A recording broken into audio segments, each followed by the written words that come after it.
All right. You'll have to cut that out. I don't know why I did it.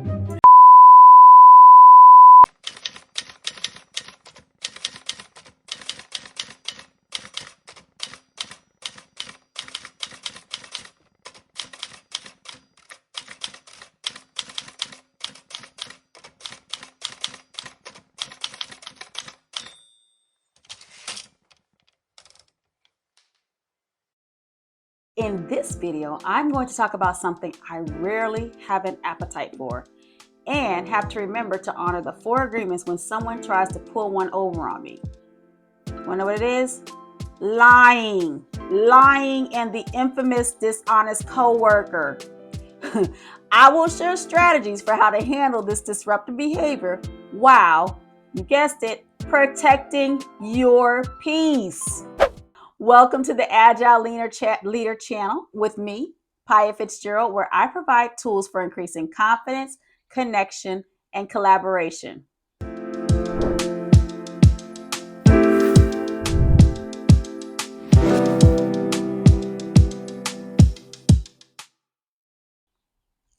Let me start off with a case study, real quick, just a real small one. The stolen idea. Lisa, a senior developer, pitches a unique idea during a team meeting that is initially rejected.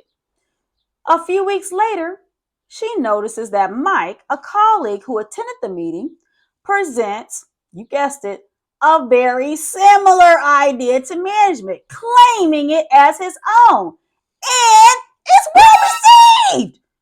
Oh, the audacity. Has anyone ever stolen your idea and pawned it off as their own? It is not a good feeling and does a number on disrupting your peace. That is, if you let it. What would you do if you were in Lisa's shoes? And please don't say punch him. We're not doing that. We're not inflicting physical violence. You can do it in your mind, but then and in your journal, but we're not going to punch Mike. But what would you do other than punch Mike? Dealing with a dishonest coworker can be challenging and requires a thoughtful approach to maintain professionalism and integrity in the workplace. Plus, you don't want to go to jail. Be sure to listen until the end for an 8-point strategy for increasing your psychological safety and protecting your peace while managing dishonest behavior in the workplace. By the end of the video, I will share insight on how Lisa addressed the situation with Mr. Mike. All right, here we go. Number 1, acknowledge your feelings. Ask yourself, am I perceiving this dishonesty as a threat? Like, am I afraid of something? Because let me park there for a second. A lot of times when we're triggered, let me start with myself. A lot of times when I'm triggered, I like to ask myself, Pia, what's going on there? What are you afraid of?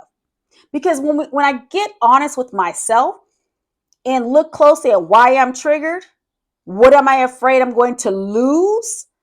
It creates space for me to see the situation a way that's going to be more helpful for me as opposed to harmful. So you got to ask yourself, am I perceiving this dishonesty as a threat? I already told you at the beginning, I don't have a taste for this stuff, but there it is. If so, it is likely you are experiencing diminished psychological safety. That's a real thing due to uncertainty and ambiguity about what is true and how will this person continue to behave because of the lie. So I don't want you to dismiss that. Psychological safety in the workplace is essential. So you want to take a step back and see, do you feel like your psychological safety has been compromised? Because as you've heard in my videos in the past, I often talk about the brain has 2 jobs: to keep you safe and to conserve energy. So whenever there's a threat to either one, safety or energy, you're going to go into that fight, although you're not going to punch him, flight, or freeze mode because your amygdala has been hijacked. You're not going to be able to optimize your prefrontal cortex to make the most optimum decisions. So when your psychological safety has been compromised, it is going into this probably ongoing state of the fight, freeze, or flight mode. Oh, I'm gonna have to do a whole new video on that. Anyway, recognize the emotional and psychological impact of dishonesty. It's normal to feel threatened or destabilized. Acknowledging these feelings is the first step in dealing with the situation effectively. You may be feeling out of control. This is normal and acknowledge it as such. Number two, don't personalize their dishonesty. Doing so is a form of giving your power away. You see, this person's decision to lie is not about you, or not necessarily about you anyway. Often the tendency to lie is deeply ingrained, originating from childhood experiences long before they knew you. They might have been raised in an environment where adults frequently modeled dishonest behavior, or where lying became a necessity to cope with shame and avoid emotional distress. By considering these factors, you can approach the situation without taking the dishonesty personally, allowing you to respond more objectively and effectively and not go to jail. Number three, confront the issue directly. Address the dishonest behavior respectfully, but assertively. Not aggressively, but assertively. I am going to do a video on the difference between aggressiveness and assertiveness because somehow that has gotten blurred. At any rate, you want to do this respectfully and assertively. Confronting dishonest behavior in a respectful and professional manner can help set boundaries and establish expectations for honesty and transparency in the workplace. Clearly communicate the specific problems caused by the dishonesty or specific instances of dishonest behavior and the need for transparency in future interactions, as well as the impact these behaviors or the dishonesty has had on the team or overall organization. You know, when you can try to take the people out of the equation and make it about the issue. You know how I often will say, if you listen to my stuff, people are not the problem is the problem. At this point, in this case, the dishonesty behavior is the problem, not Mike. Work with me on that. It's not Mike, it's the dishonesty. It's going to free you up, promise you. You can send me a check. Number four, empathize.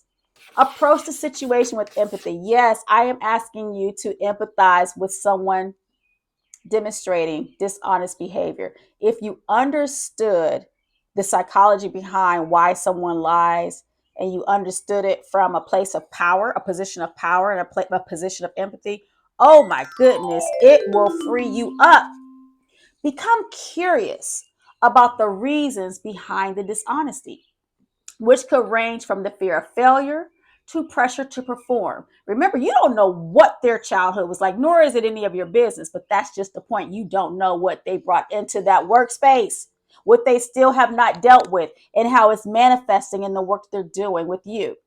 The dishonesty may stem from various factors such as insecurity, fear of failure, or pressure to meet unrealistic expectations. They are essentially in some form of a fight, flight, and freeze mode when they lie, even if it's habitual. With the individual's perspective, you can foster open communication and potentially uncover underlying issues that contribute to their dishonest behavior. This may create a bridge to finding a constructive solution to the issue. Number five, maintain professionalism. Keep your composure when dealing with dishonesty. Don't let them see you sweat. Yes, I had to be corny right there. Reacting emotionally can escalate the issue and undermine your credibility. Instead, remain calm and composed, focused on finding constructive solutions to address the issue at hand. How you like my attempt to become calm and composed? Did I do it for you? At any rate, be calm and composed, all right, when you're dealing with the situation. Number six, document everything. You don't need to lose your mind in this, but you want to make sure you keep notes where necessary, just in case this escalates. You know, you want to protect yourself and your interests. You do. Keep detailed records when I say of all incidents of dishonesty, including emails, dates, and what was said or done. Now, I will tell you this. Dishonesty in the workplace really can hem you up. It really can hem you up, especially if it's on top of some other dangerous energy like narcissistic tendencies, et cetera, et cetera. Yeah, you're going to want to document dishonest behavior. This documentation can serve as a valuable resource if further action is necessary, which I hope it's not, that may involve HR, management, and in some cases, the court. 7, uphold your integrity. Lead by example by maintaining high ethical standards. Avoid retaliation or gossip. My God, neither will help you. It will only take you back. It will take you steps back, which can complicate matters and damage your own professional reputation. Model ethical behavior and integrity, setting a positive example in the workplace. Number 8, prioritize your well-being.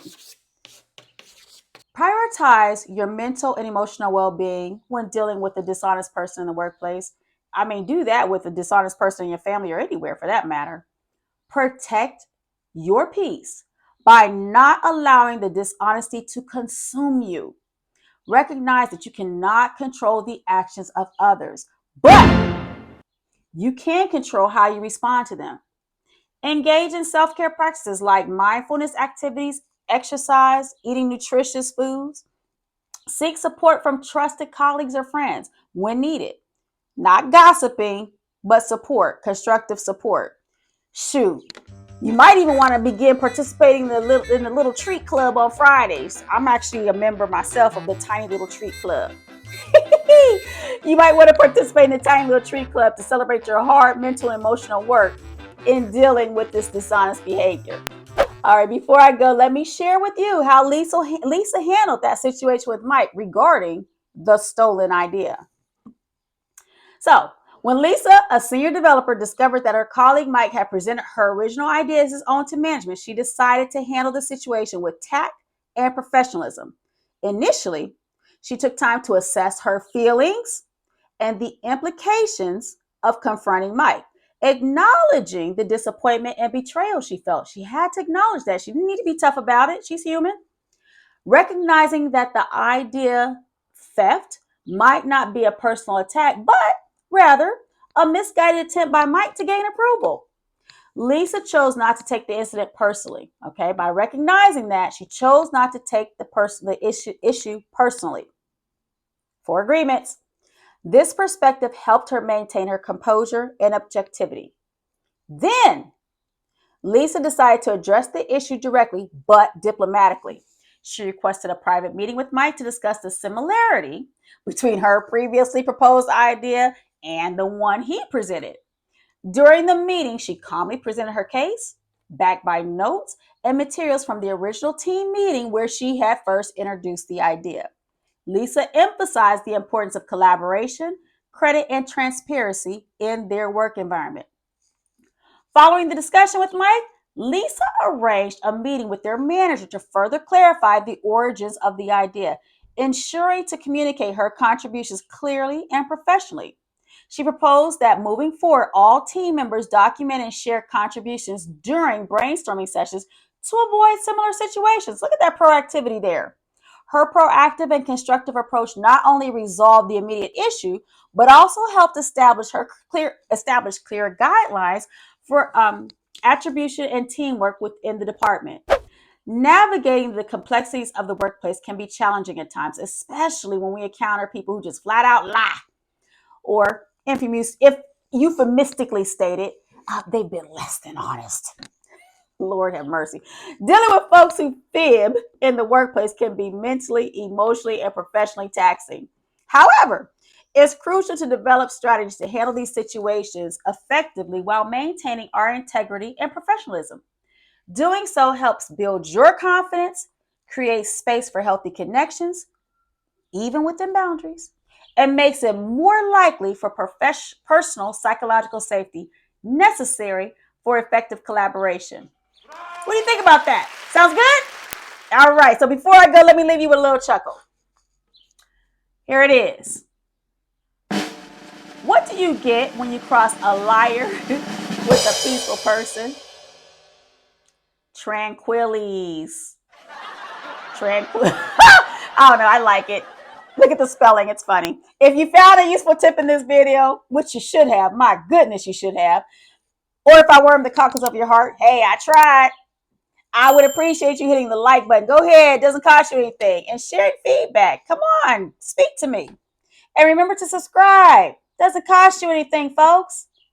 And I want to be able to bring more content like this for you to enhance your personal and professional development. Thank you for your time. Thank you for watching. I appreciate you. Have a winning week. Bye-bye.